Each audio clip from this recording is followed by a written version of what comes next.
Today is May the 12th and International ME-CFS Awareness Day. Over the last few years in particular, there's been a lot of progress made in the research into ME-CFS. But despite that progress, the situation in general for ME-CFS patients remains pretty awful. Although there exist off-label treatments that can help with some of the symptoms of the illness, as of yet, there is no approved medication for ME-CFS, something that could really target the core mechanisms of the illness and make a profound difference.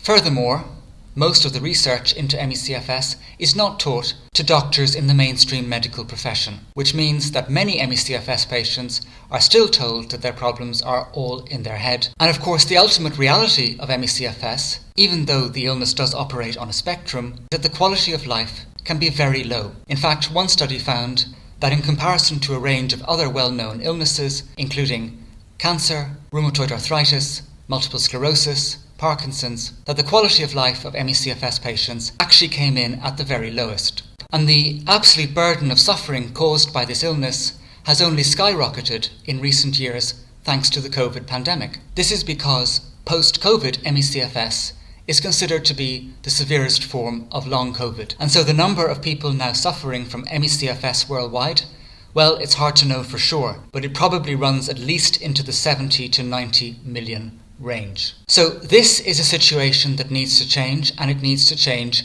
urgently. And today I am interviewing someone who is on a mission to effect that change. And not only that, but who is on a mission to create the world's first approved medication for ME-CFS and post-COVID ME-CFS, and a medication that he believes could be capable of actually healing the disease. That man is Professor Klaus Wirth. He is a pharmacologist by training and had a long and successful career at the pharmaceutical company Sanofi. However, around 7 years ago, he pivoted his attention to focus primarily on ME-CFS. In that time, he has tried very hard to map out a comprehensive, unifying explanation of what ME-CFS likely is, taking into account the most important pre-existing findings into the illness. So what Professor Wirth did, in collaboration with Professor Carmen Scheibenbogen from the Charité University in Berlin, was to ask what unifies these pre-existing findings. And once he developed this model, he then set about finding a therapeutic to treat it. Now that therapeutic is called Mitodicure. Currently, Professor Wirth is looking for investors for the next stage of development. But this pill will target the primary mechanisms that drive the crashes, aka the post-exertional malaise. And Wirth believes that when someone takes this medication, it will become profoundly more difficult to crash. Now the problem with crashing is that all of the illness mechanisms heighten and intensify. And when that happens, you haven't really got much chance of healing the rest of the disease.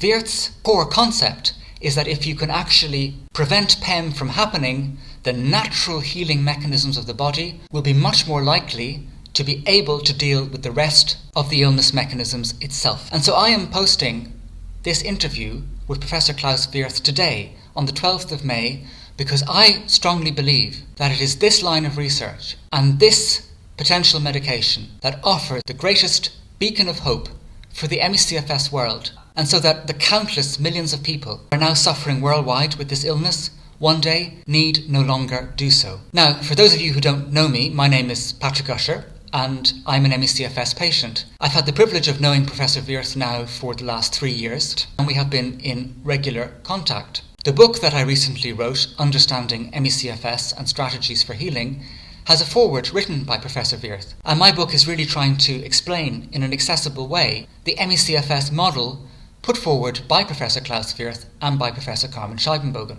It also talks in more detail about the Mitodicure pill, as well as a range of other research and treatment strategies that I have tried in order to improve my own quality of life. The links for that book are down below. But today we're hearing from Professor Wirth himself.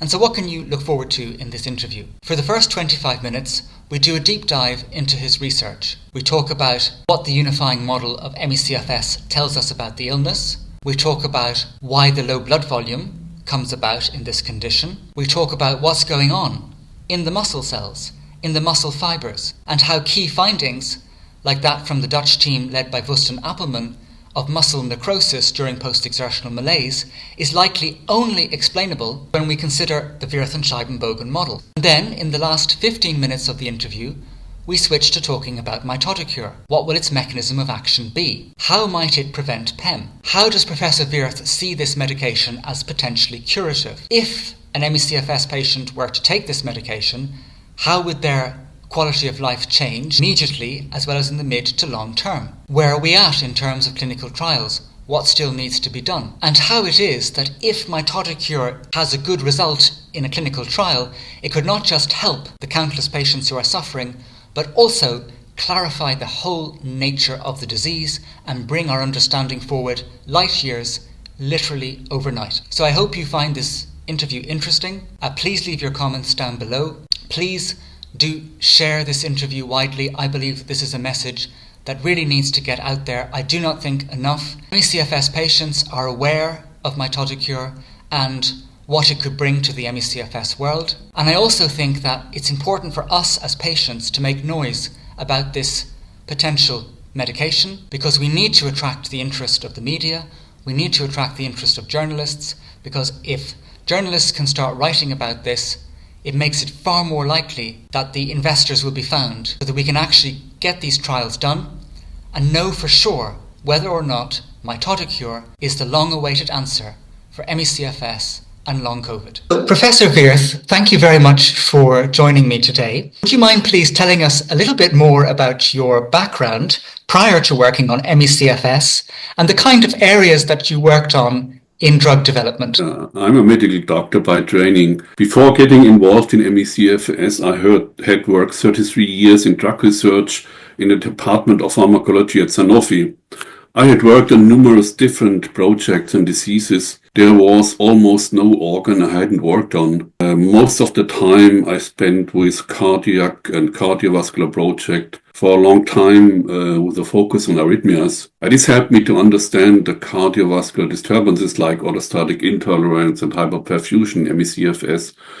Concerning the heart, I worked on ionic channels and ion transporters. There are strong similarities between the heart and skeletal muscle, which helped me to understand the skeletal muscle pathology of ME-CFS. So your previous background included work that actually helped you when you came to find ME-CFS. So tell us now about your encounter with ME-CFS, your initial thoughts on the research you came across, and your early attempts to make sense of the illness. About 7 years ago, I saw a report on TV presenting the case of a severely ill, bedridden young man, aged 20 years, a very sportive man, a few months before he had fallen ill. I just made a Google research to find out what ME-CFS is, of which I had not heard before. I immediately saw that there was mental and muscular fatigue. Next day I saw an abstract, a publication of Carmen Scheibenbogen from the Charité in Berlin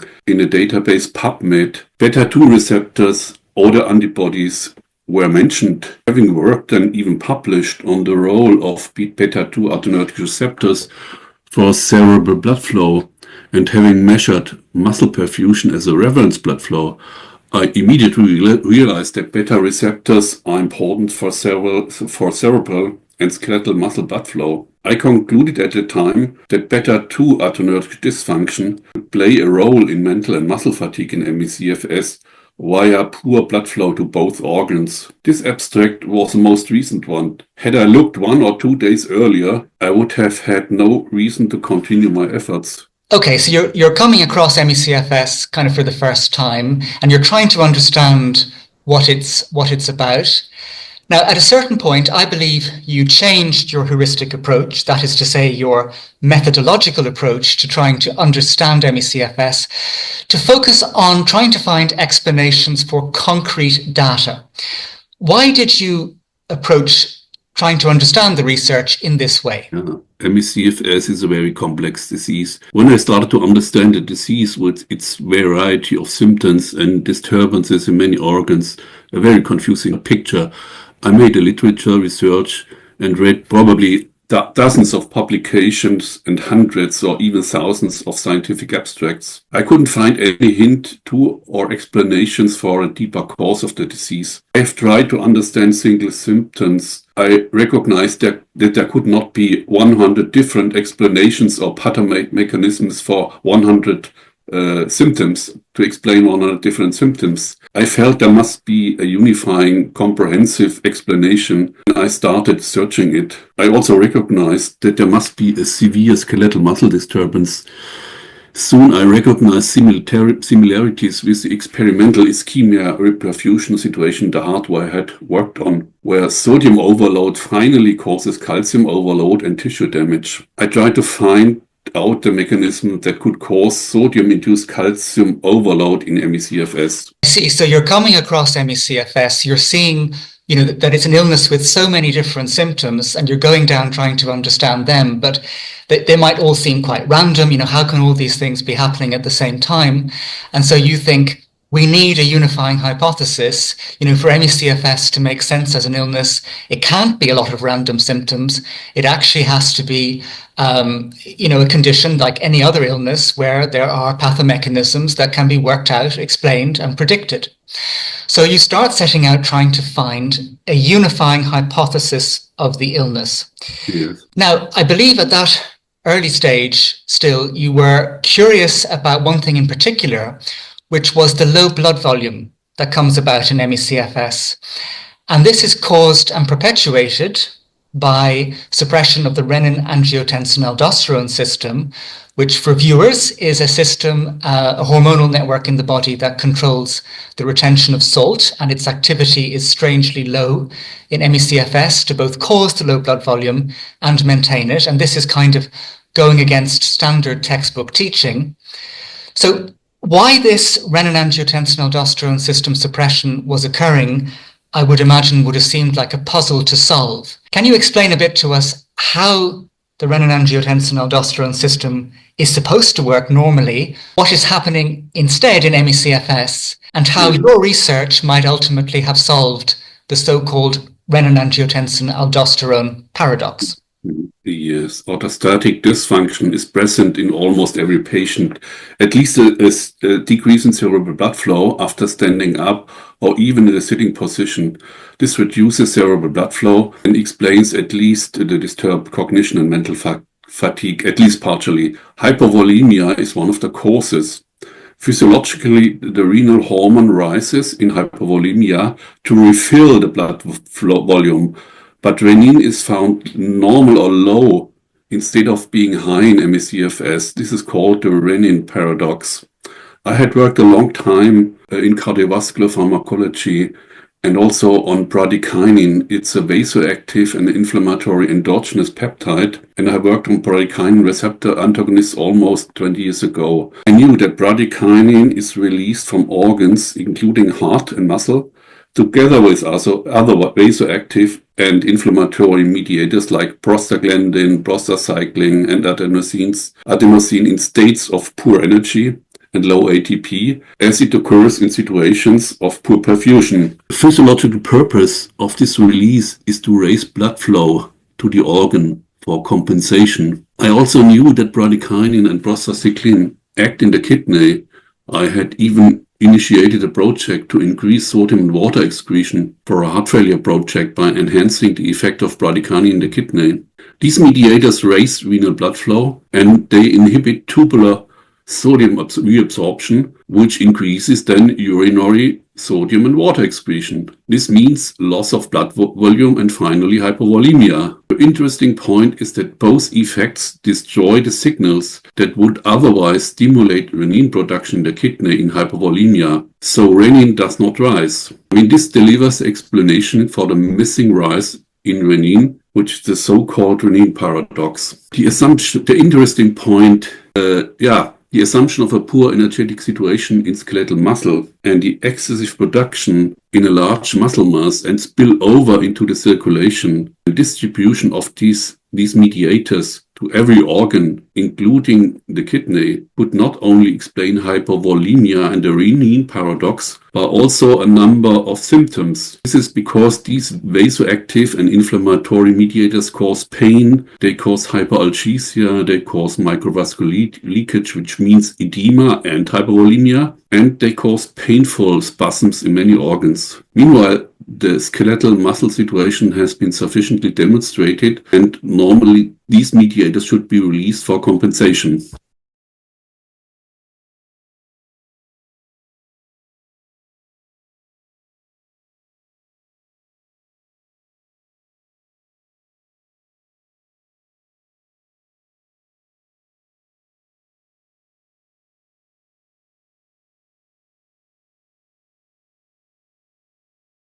From this point, after you've looked at the low blood volume, you then manage to map out the unifying model of ME-CFS. It seems to me as a patient that when we look at the ME-CFS research landscape, there are lots of excellent research findings, but frankly, it can all seem a bit random. And yet, as I said earlier, if ME-CFS is to make sense as an illness at all, it can't actually be random. Can you speak a bit about the importance of developing a comprehensive map of an illness and the interrelationship between its parts? Yeah, these single research findings you mentioned could not explain, at least not for me, ME-CFS. And even after trying to put them together, my understanding was not enhanced. For example, there were reports related to autoimmunity or T-cell dysfunction, but how could they explain hypovolemia or fatigue or pain? I felt there must be a deeper common explanation. Many of the various symptoms could be explained by the spillover of the inflammatory mediators just mentioned. I felt there must be a large vicious circle that keeps the patients in the disease. But it was also clear that so many different factors and conditions could be involved and had to be explained. To put some order into the confusion, I used common terms of pathology and established 3 categories: risk factors, triggers, which means the precipitating events, and a common final pathway that must be self-reproducing vicious circle. The trigger is an infection, a trauma or severe stress. In the presence of risk factors, and there are numerous different risk factors, the otherwise very stable physiological regulatory system is overthrown and replaced by a very stable pathophysiological vicious circle. And this takes the lead now. The triggers disappear, but the vicious circle is so stable that it remains, strongly supported by the risk factors. ME-CFS then even aggravates the pathomechanism of the risk factors. The best example is postural tachycardia POTS. POTS is a risk factor for ME-CFS, but is further aggravated by ME-CFS and even worsens ME-CFS. Yes, absolutely. And one of the things I really appreciate about your unifying model, Professor Wirth, is how it explains why, one person who develops ME-CFS from an infection and another person from severe stress, which was my case, we actually end up with the same condition ultimately. And I think sometimes when I look at the ME-CFS world, there are patients who are often very hyper-focused on their initial trigger, and they go down a rabbit hole to do with viral activation or Lyme disease, for example. And that's fine, but it's missing the fact that once ME-CFS actually is ME-CFS, it happens independent of whatever kicked it all off. Okay, so you describe ME-CFS as an illness of vicious cycles, self-sustaining, and perpetuating each other. Can you now please give us an overview of these vicious cycles in simple terms and what seems to be happening in ME-CFS at a big picture level? A valid concept for ME-CFS has to explain not only fatigue and exhaustion, but exercise-dependent damage, which is clearly linked to post-exertional malaise. This is not only diminished mitochondrial function and energy production, there is more to it, something disruptive and damaging. The PEMS threshold must also be explained. It's not simply a threshold which limits exercise level to this threshold level, but it causes something that lasts longer. PEM, a damage associated with symptoms. Our concept also explains the persistence and chronification of the disease order as a vicious circle. Our concept can explain the initiation of the disease by various triggers, whether it's immunological, non-immunological, and it can explain why there are so many different risk factors and why the disease persists. Yes, very interesting. So you also describe ME-CFS as an acquired muscle mitochondrial apathy. That's a kind of complicated term, which we're now going to dive into. So can we now hone in on the muscle cells and the ion disturbances that are occurring there? Can you describe to us how the muscle cells work under normal circumstances and how instead they become dysfunctional when someone has ME-CFS? Our concept is that cellular and mitochondrial damage occurs via calcium overload. Too much calcium. Calcium is essential for stimulating mitochondrial energy production, but there is an optimum. Further rise in calcium decreases energy production, and at an even stronger rise, mitochondria and even muscle cells become damaged. But how does calcium overload occur? Calcium is imported and exported in the cell according to its need. The sodium calcium exporter, abbreviated as NCX, is the main calcium exporter in skeletal muscles.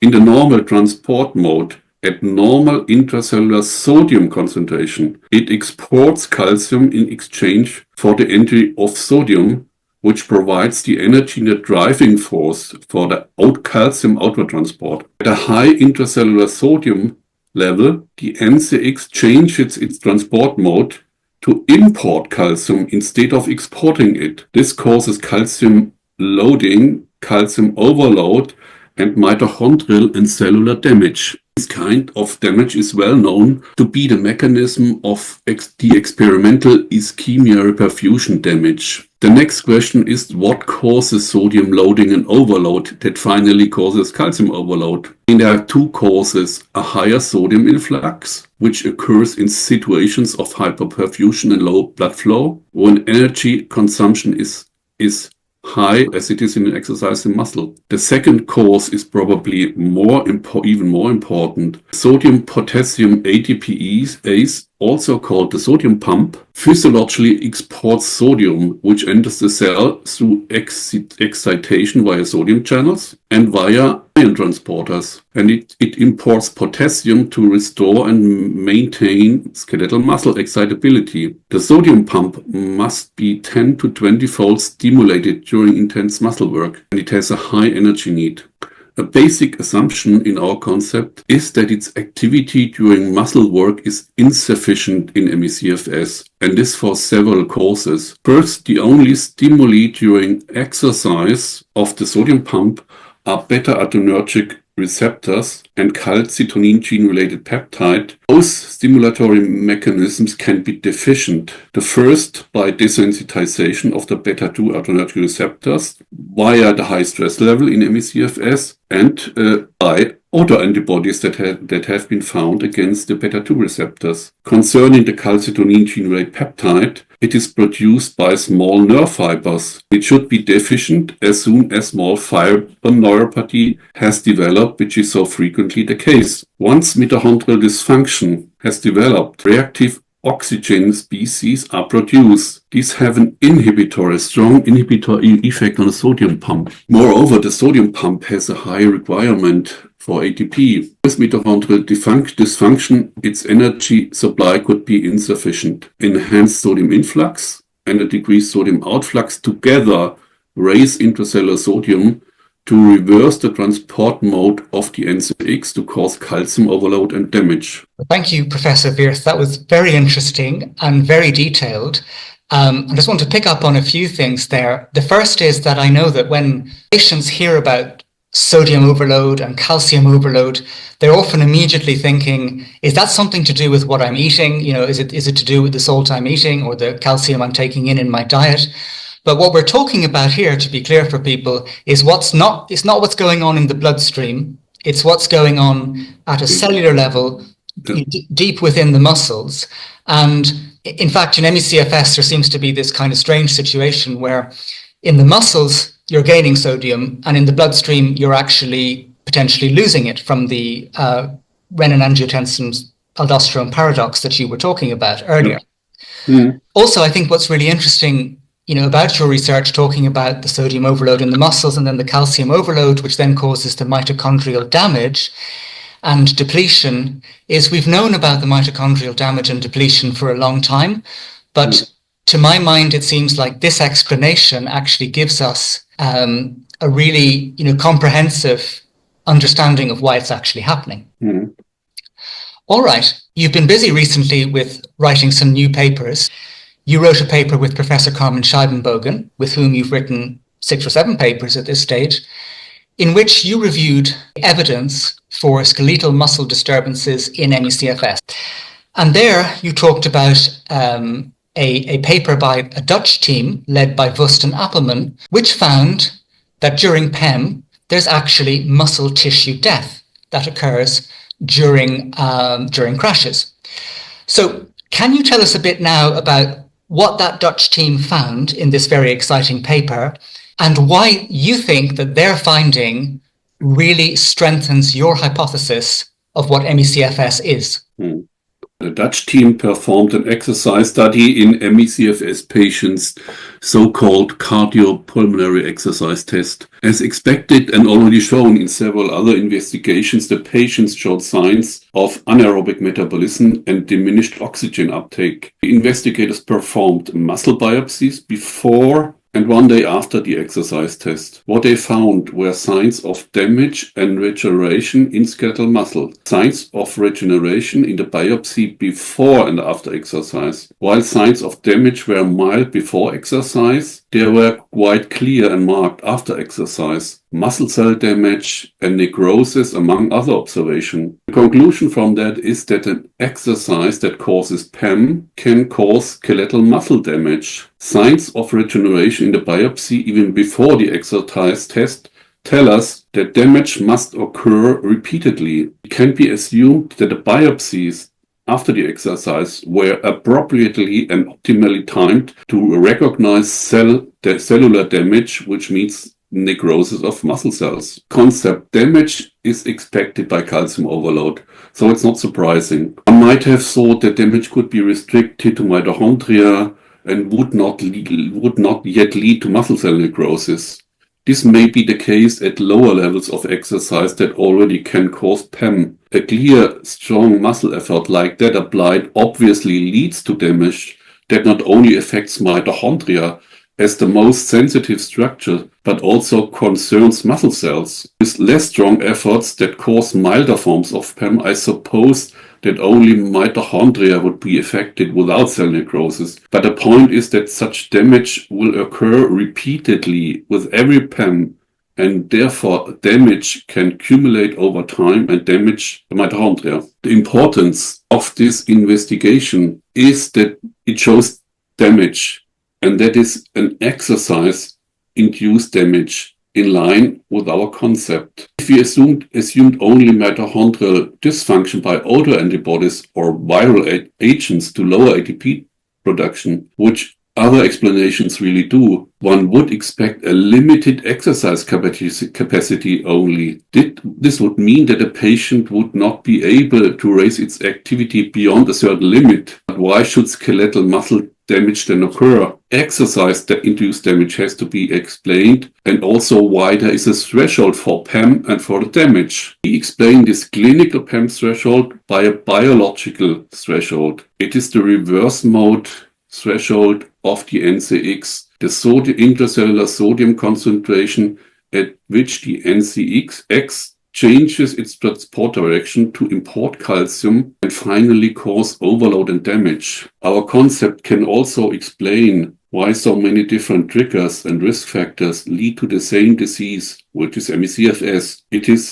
There is a common final pathway, self-stabilizing and maintaining vicious circle of sodium-induced calcium overload. It is also interesting to mention what the biopsies in this study did not show. There were no signs of obstructed capillaries anymore, as it is the case in the acute phase after COVID-19 infection. There were no signs of viral persistence compared with the healthy controls, and there were no signs of immunomyositis either. Hence, this investigation excluded a number of other potential causes for mitochondrial dysfunction and damage, so that at least among the existing potential explanation, the known potential explanation, our concept is left. And that's what I think is one of the most exciting things about this research from the Netherlands, and tying back in again with what we were talking about earlier, which is that for ME-CFS to make sense as an illness, we have to be able to account for all the main findings.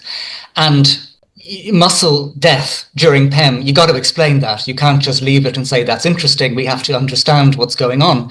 And so it's very exciting indeed that your research seems to be, from current scientific knowledge, the only way to explain that, and that therefore seems to greatly heighten the strength of your hypothesis. And also, I think in this area with the muscle death and the calcium overload, and I know you're working on this at the moment and you're writing a paper about it, but there possibly exists explanations for why the most severe are as they are, and what actually can happen at a cellular level once the calcium overload gets very bad. We've talked a lot about the research. We've talked about all these super interesting findings and the theory that you've developed. But what's all of this without answers and ways of actually helping patients to improve? So you are developing a drug called Mitodicure. It's aiming to be the world's first ME-CFS and post-COVID ME-CFS drug. So please now tell us a bit about it. And, for example, what will be, first of all, its mechanism of action? MTC-002, our drug, stimulates the sodium pump, the sodium-potassium ATPase, and the mitochondrial sodium-calcium exchanger, abbreviated NCLX. Stimulation of the first, the sodium pump, prevents the rise into the cellular sodium in skeletal muscle that would cause calcium overload and damage. Stimulation of the mitochondrial NCX directly prevents calcium overload of the mitochondrium. Both effects prevent calcium overload and the associated damage. MTC-002 also raises cerebral blood flow and skeletal muscle perfusion as independent effects. Well, that sounds really encouraging. So all of these problems in the sodium-potassium pump leading to the sodium overload, which, to spell it out for people, that creates very weak muscles that don't have a lot of force, that can't endure. And then the calcium overload, which of course is the main mechanism of post-exertional malaise and the muscle tissue death that can occur, which of course is the main reason why you can feel so terrible during PEM. This pill, from what you're saying, will actually prevent those mechanisms. So that is extremely exciting.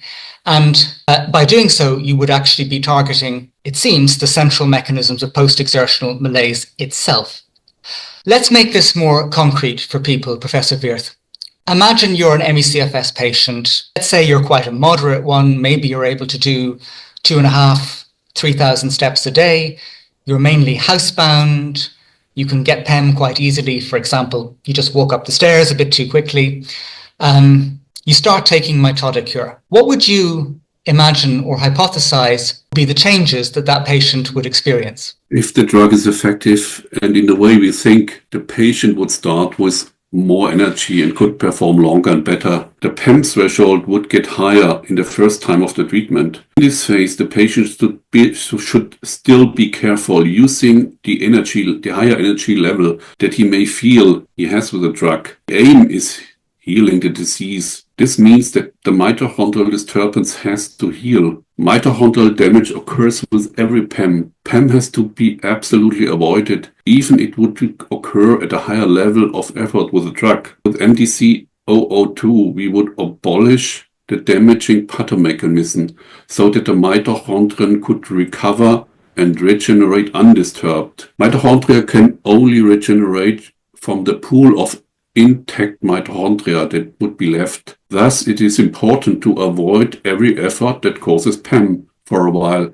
even under treatment, to prevent any repeated mitochondrial damage in this recovery phase. Pacing would remain important for healing, at least for a certain time period under treatment. We don't know how long this healing process would take, in which the patient should only carefully raise his activities until healing has hopefully occurred. The aim is really, as you say, and I want people to really hear this, the aim of Mitodicure is to heal the disease.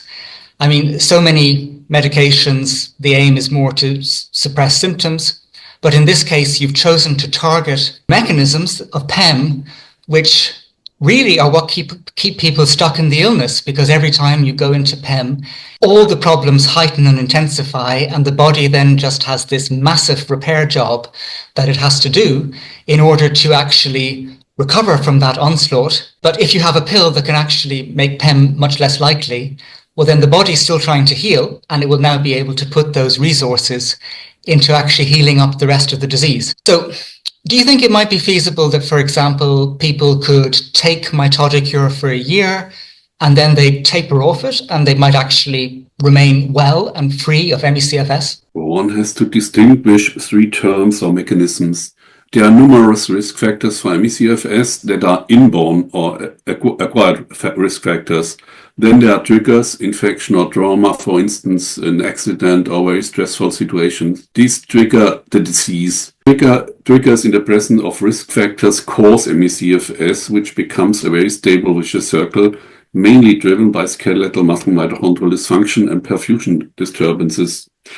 The original triggers disappear, but the vicious circle is so stable that it remains because it is self-inducing, self-maintaining. The risk factors also remain. ME-CFS in turn aggravates the risk factors, as already mentioned. An example is POTS. It's a risk factor, but then becomes aggravated by ME-CFS, and POTS further worsens ME-CFS. Our drug is meant to interrupt the vicious circle. As soon as the mitochondrial situation has fully recovered, the patient should be healed. The question is whether ME-CFS could return. Could there be a relapse? The patient has risk factors, and with a strong trigger, there could be relapse indeed. The probability of a relapse would depend on the strength and the number of risk factors, and on the strength of the future triggers in an individual patient, so it's probably an individual matter. My prediction would be that some patients would be healed and could discontinue taking the drugs after a certain treatment period, while in others it would be a lifelong treatment.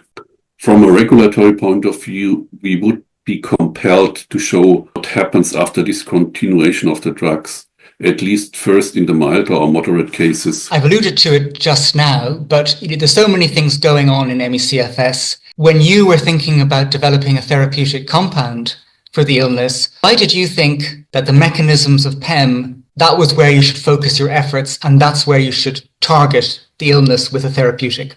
Yeah, PEM means calcium overload and damage. Damage may only be mild and thus remain functional depending on the level of exercise. Severe damage, however, can cause morphological damage to mitochondria and even cause necrosis of skeletal muscle cells, as shown in the exercise study, the Dutch exercise study. PEM always means new mitochondrial damage, which may not always be severe, but repeated mild damage could accumulate and become worse and worse to finally cause severe ME-CFS. Healing and improvement require the absence of PEM. In severe cases, the skeletal muscle is in a state of depolarization, which reinforces the pre-existing vicious circle and mitochondrial dysfunction. We've talked now about how Mitodicure could, well, fingers crossed, we need the scientific studies to show how it works, but, fingers crossed, it could be a game-changing treatment for ME-CFS patients, for long COVID patients, for the millions of people worldwide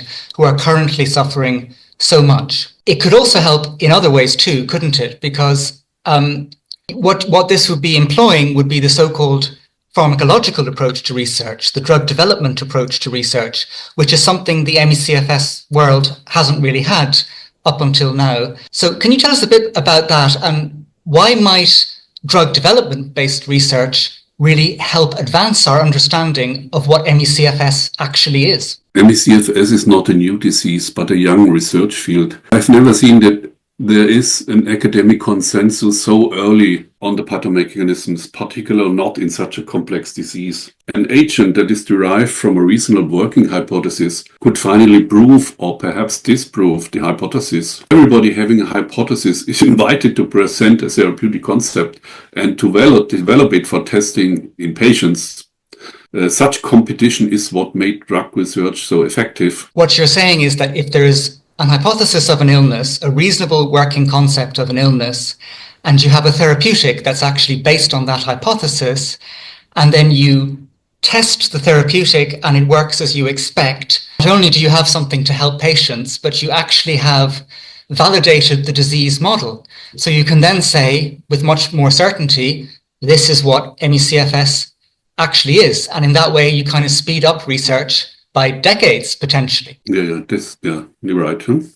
So tell us, please, now, where is Mitodicure at in terms of its current development? Yeah, this MTC-002 is in the so-called preclinical phase. In this phase, safety, tolerability, and drug metabolism are tested, and a reliable production of the drug is established. Only after this phase can the drug be tested in humans, first in healthy volunteers, and only thereafter in patients in a so-called phase 2A study to test it for efficacy. These investigations before the patient 2A study are all required from a regulatory point of view, and are more or less routine examinations. And so briefly, Professor Wirth, I mean, if you got funding tomorrow, how long are we talking about? Yeah, it's at least 2.5 years away from a patient study. This is why I think it's so important that we as ME-CFS patients, long COVID patients, raise awareness about Mitodicure and the need for funding it,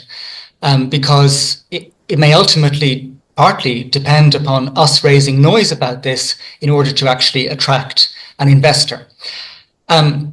Okay, so we're moving now towards the end of the interview. I have a couple more questions for you. First is, there's a quote of yours that I really, really like, where you say, the psychologization and psychosomatization of ME-CFS is simply intellectual capitulation / surrender in the face of its complexity. Now, you're working on this debilitating disease, but one that was previously unknown to you. I mean, you hadn't been taught about it, which tells us, about the nature of the medical system. You've been working on it for almost 7 years. So I wonder, at this point, what are your overall reflections on the plight of ME-CFS patients? What do you think of how the medical system has approached this disease historically? And what do you think is necessary for the situation to change? Yeah. Over the last decades, medicine has made a strong diagnostic progress by imaging and lab techniques and devices. This has led to the belief that there must be a diagnostic marker for every disease. If there is no biomarker, the fatal conclusion can be that the disease is not an organic disease, but must have a psychological cause. When it comes to drug research in the pharmaceutical industry, the focus has been on mainstream indications like cancer, immunology, at least for 1 or 2 decades now. And a new focus is on obesities. Companies focused on these special indications for 20 years do not have the ability and the staff to understand such a complex disease, which is so different from these mainstream indications. Medicine should acknowledge the existence of objective data that clearly show a lack of skeletal muscle energy and muscle damage, and a diminished cerebral blood flow that can explain the cardinal symptoms of ME-CFS, exercise intolerance, fatigue and exhaustion, and PAM. One final question for you, Professor Wirth. It's not easy to get funding in the ME-CFS world. There are so many obstacles to getting it, and it's not an easy world to make progress in scientifically.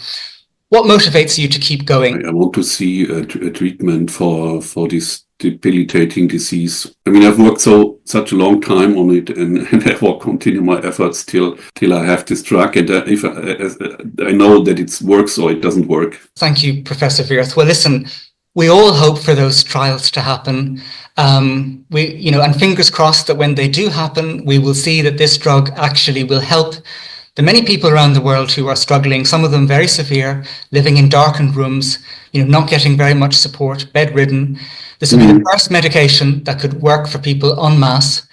And so we're all rooting for you, and we're all very grateful for the work that you are doing for the ME-CFS and long COVID world. And I just want to thank you very much indeed for joining me today. It was a pleasure for me.